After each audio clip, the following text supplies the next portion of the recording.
معلوم ہوتا ہے کہ روزے کے اندر جو انسان کہیں فحش کوئی کرتا ہے، کوئی بے وجودی کی بات کرتا ہے، کوئی آنکھوں کی حفاظت نہیں کر سکتا، کانوں کی حفاظت اس طرح نہیں ہوتی، زبان کی حفاظت نہیں ہوتی، دل دماغ کی حفاظت نہیں ہوتی، یعنی جو بھی عمل ایسا کہ جو روزے کے اندر فساد پیدا کرے، اس کے بدلے میں صدقہ فطر ادا کیا جاتا ہے۔ ایک اتنی بڑی عظیم نعمت ہے، اللہ کی طرف سے کتنا بڑا انعام اور احسان ہے کہ روزے کے اندر جو غلطیاں کوتاہیاں ہیں ان میں جو لغزش ہے وہ تھوڑے سے پیسے یعنی پونے 2 سیر اور احتیاطاً 2 سیر گندم کے بدلے میں صدقہ کرنے سے اللہ پاک ان کو مٹا دیتے۔ پھر فرمایا کہ جناب نبی کریم صلی اللہ علیہ وسلم کا یہ معمول تھا کہ عید الفطر کی نماز ادا کرنے سے پہلے اس صدقے کو ادا کر دیا کرتے ہیں۔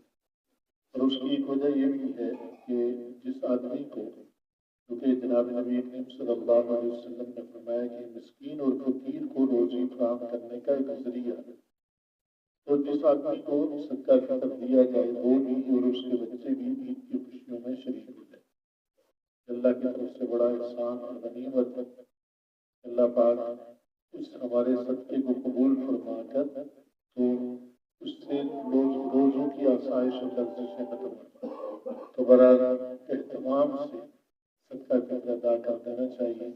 اور اگر کوئی کسی کا نہیں ادا ہوتا تو ہمارے یہاں عید سے پہلے یہاں انتظام ہوتا ہے، ہم رات وہاں جمع کروا دیں اور پھر اس کا اجتماعی مذہب ہوتا ہے۔ برابر آدمی کی اپنی طرف سے بسوں کا ہم کسی کو بیچتے ہیں کہ ہمیں معلوم ہوا کہ فلاں شخص ہے جو مستحق ہے، تو اب وہ ہو سکتا ہے اس کے بعد عید کے دوسرے دن پہنچے، لیکن ہماری طرف سے جب ادا ہو جاتا ہے تو وہ ادا شمار ہوتا ہے۔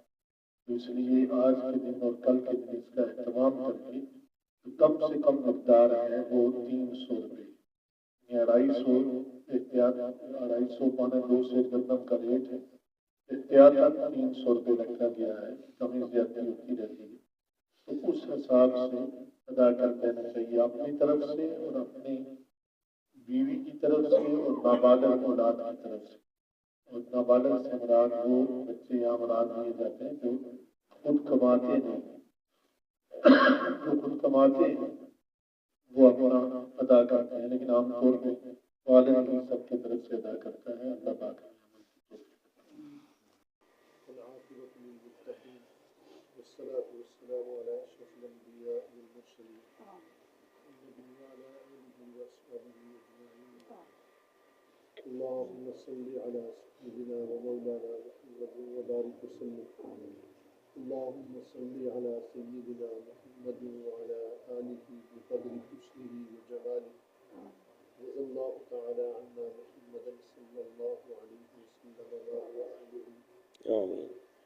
اللهم إنا نسألك العفو والعافية والمعافاة الدائمة في الدين والدنيا والآخرة.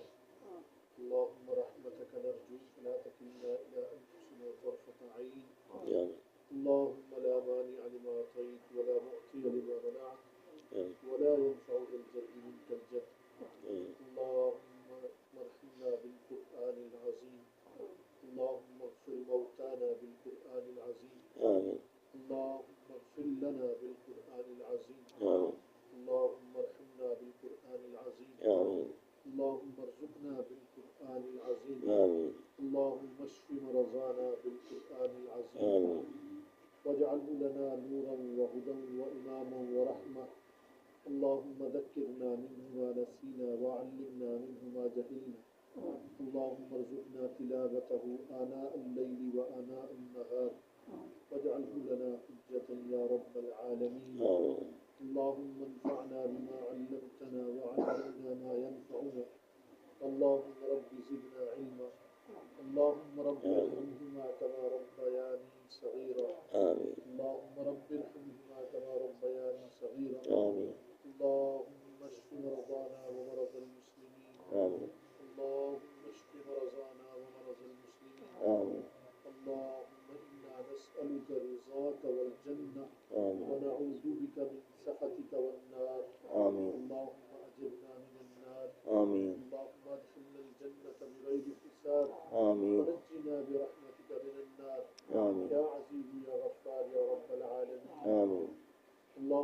اغفر لنا قبل الموت وارحمنا عند الموت ولا تعذبنا بعد الموت ولا تحاسبنا يوم القيامة إنك على كل شيء قدير.